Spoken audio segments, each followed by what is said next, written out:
Nama saya William, saya adalah project manager dari Australia dan aku sudah lebih dari 10 tahun di Australia. Hai, nama saya Raymond Harrison. Saya seorang AI engineer di Singapura. Saya sudah berantau di Singapura selama 10 tahun juga. Mau nonton di bioskop di Indo yang 40.000 50.000 dapat lah ya di SXI. Kalau misalnya di Hoist di City, tebak harganya berapa? 15, 16, 17. No. Kamu tahu nggak kalau nonton di bioskop sebagai student aja itu 25 sampai 26 dolar di Hoyts Melbourne Central. Kalau nggak Gila. salah. Ntar kau cek. Mending nonton Netflix di rumah kayak gitu mah. Kamu sebagai adult itu di 31 dolar. Makanya kau tiap kali nge-Hoyts, kau pakai ini. Aku student, terus kau langsung taruh lagi di dalam kantong. Pura-pura nggak tahu udah expire. Terus langsung tuh dikasih 25 dolar sekali nonton. 260.000 plus. Mending nonton film bajakan gitu dari layar kaca21.com yang di subtitlein sama Pain Akatsuki dan Lebah Ganteng, tahu nggak? Tambah ganteng. Itu subtitle Terus, apa? subtitle legendaris di Indonesia tuh. Nge-gym di sini lebih murah lah ya dari di Singapura. Gym di sini tuh kalau misalnya kamu di first class gym gitu, contohnya kayak Fitness First mahal sih. Sebulan tuh bisa sampai 120 dolar, ya sekitar 120 dolar per bulan itu di Fitness First. Kalau misalnya di gym-gym yang lebih kecil tuh kayak Anytime Fitness, kayak Snap Fitness itu kurang lebih di angka 750.000 sebulan. Kalau kamu punya hobi dan kamu contoh, aku kan sekarang BJJ nih, Brazilian Jiu-Jitsu. Kamu di angka 300, itu lebih murah. Kok sekitar 55 dolar per minggu. 55 dolar per minggu dikali 4 itu 220 dolar. Ya sekitar 2.200.000, 2.300-an lah sebulan. Itu buat BJJ. So, jadi konklusinya biaya hidup di Australia, meskipun katanya Singapura itu salah satu negara yang paling mahal, ini di Melbourne lah ya khususnya. Tinggal di CBD, rent dan bills kurang lebih 2.000 dolar sebulan. Biaya hidup kurang lebih ya hitung-hitung 1.500. Kasih budget leisure, kasih budget gym dan lain-lain kalau kamu emang mau nge-gym. Kurang lebih bisa di angka 3.800 sampai 4.000 dolar sebulan. Kalau kamu tinggal di CBD, kalau kamu nggak punya mobil. Mahal juga, lebih mahal dari Kalau Singapura. di Sydney lebih parah lagi tuh. Koko bukan tinggal di Sydney, cuman kemarin pas Koko ke Sydney tuh ya lebih mahal lah harga-harganya. Kalau kamu tinggal di suburb, kurang lebih rental itu dipotong rata termasuk bill dan lain-lain jadi angka 1.500. Itu rata-rata. Dan makan dan lain-lain ini itu ya lebih murah dikit lah di suburb dibanding dari city. Itu di angka 1.300, berarti 1.500 tambah 1.300 sama dengan 2.800 ditambah leisure dan lain-lain ini itu kurang lebih 3.000 dolar, 3.000 sampai 3.100 dolar per bulan kalau tinggal di suburb. Bedanya lumayan jauh ya, tinggal di city sebagai student yang nggak punya mobil dan tinggal di suburb yang punya mobil yang bisa kemana-mana. Jadi student lebih susah gitu. Jauh lebih susah. Nah, dan tips dan triks untuk seorang perantau yang mau ngirit dan pengen dapat biaya hidupnya ngepas gitu dan oke. Satu, carilah tempat tinggal di Facebook Marketplace. Ada, kalau misalnya kamu nggak apa-apa gitu tinggal di tempatnya nggak terlalu layak, ada tuh satu kamar bunk bednya ada tiga orang. Terus kamu tinggal di sana. Jadi satu kamar yang harganya 1.200 itu bisa dibagi 6 orang. Ada tuh banyak Facebook grupnya, namanya ada di Very Floss Real Estate, jadi nama Facebook itu salah satunya Very Floss Real Estate. Adalah beberapa yang kayak begitu. Terus kedua, kamu bisa juga yang namanya subletting. Kalau misalnya ini yang Koko kerjain tuh dulu pas Koko di Mount Waverly. Koko sewa tuh satu rumah yang kamarnya tuh ada 5 bedroom house. Terus gara-gara Koko tuh sewanya langsung ke owner dari grup Facebook, Koko nego harganya. Udah Koko nego, Koko tuh ngomong di kontraknya, gimana kalau misalnya aku cari housemate juga, aku juga bakal ngomong sama kamu. Cuman kalau aku cariin housemate buat kamu, aku tuh antara mau dapat komisi atau Koko bakal lebihin dikit harganya. Oke, jadi di rumah lamanya Koko, gara-gara Koko sama landlordnya landlord tuh ibu kos, bapak kos lah ya yang punya rumahnya. Ada persetujuan tertentu, Koko ngerental tuh 4 kamarnya, harganya Koko lebihin dikit. Soalnya Koko tuh udah nego tuh harganya di bawah harga di bawah harga rata-rata sedikit. Koko rentalin tuh, Koko dapat sebulan tuh 100-200 dolar lah ya per kamar.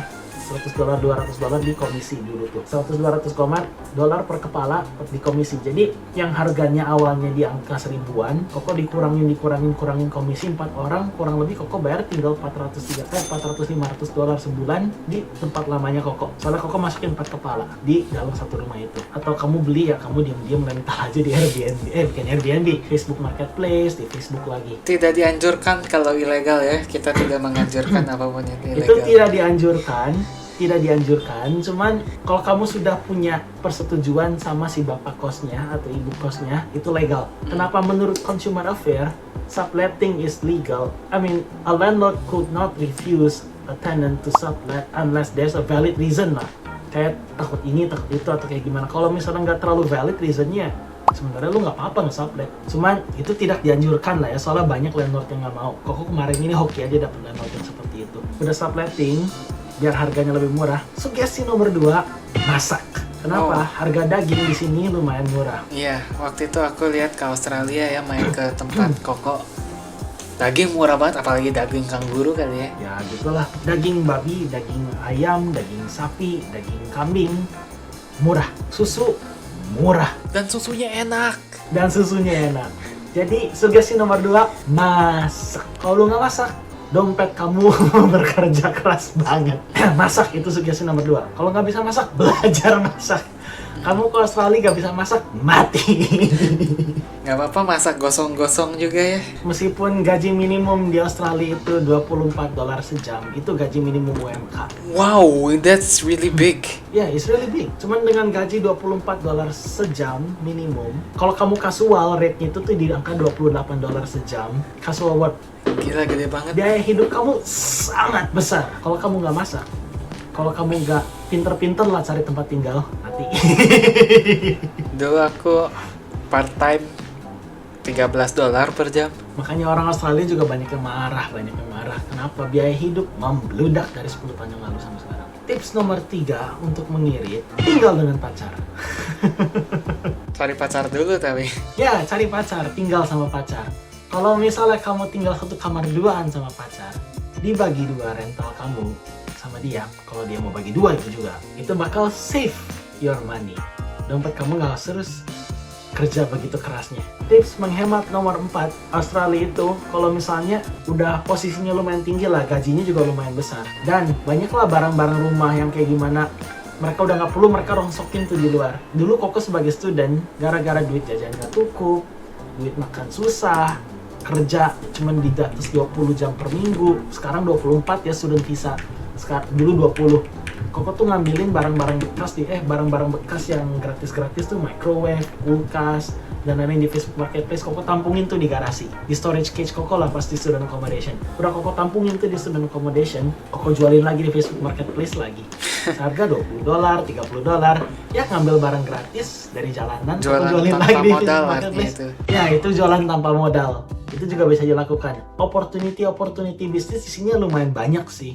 Jadi jualan tanpa modal, Uber Eats, dan lain-lain. Koko juga dulu pernah tuh Uber Eats. Nanti Koko bakal ceritain lagi di podcast sebelah apa aja yang Koko laluin. Dan gara-gara student itu waktu kerjanya cuma boleh 24 jam per minggu sekarang di tahun 2025. Dulu di tahun 2020 tuh 20 jam restrictionnya. Itu sangat tidak cukup untuk biaya hidup di sini. Berarti mau nggak mau ya harus dibiayain. Kecuali kalau misalnya kamu kayak Koko kerja part-time, satu yang TFN tuh NPWP-nya sini. Terus yang nggak terdaftar NPWP, Koko kerja lagi ada 2. Nanti Koko jelasin lagi, itu ada kerjaan namanya cash on hand job lah yang nggak Koko sugestiin soal itu legal kalau bayar pajak.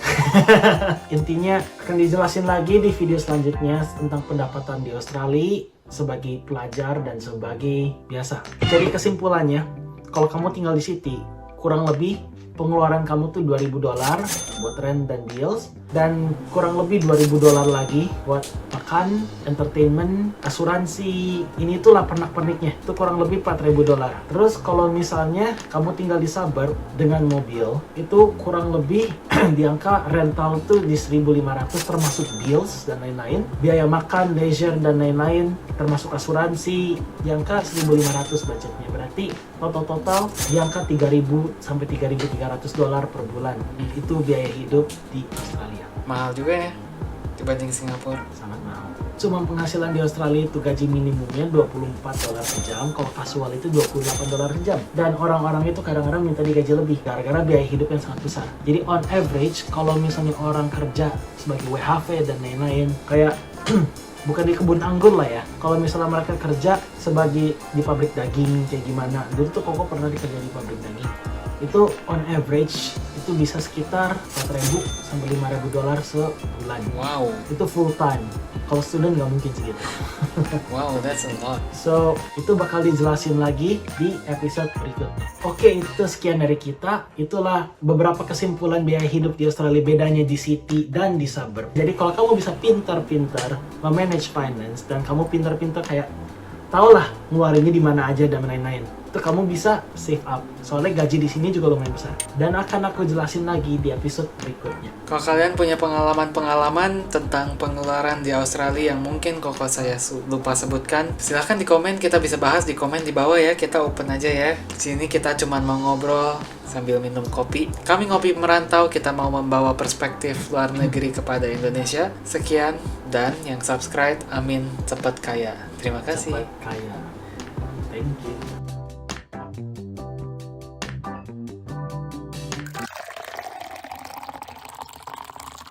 Hey, jangan skip dulu video ini. Percaya nggak kalian kalau aku bisa bikin kartu ini melayang ya? Kalau aku bisa, kalian harus janji subscribe ke channel-channel kami dan tonton video kami yang lainnya ya. Ayo kita lihat. Hey, melayang beneran ini. Sesuai janji.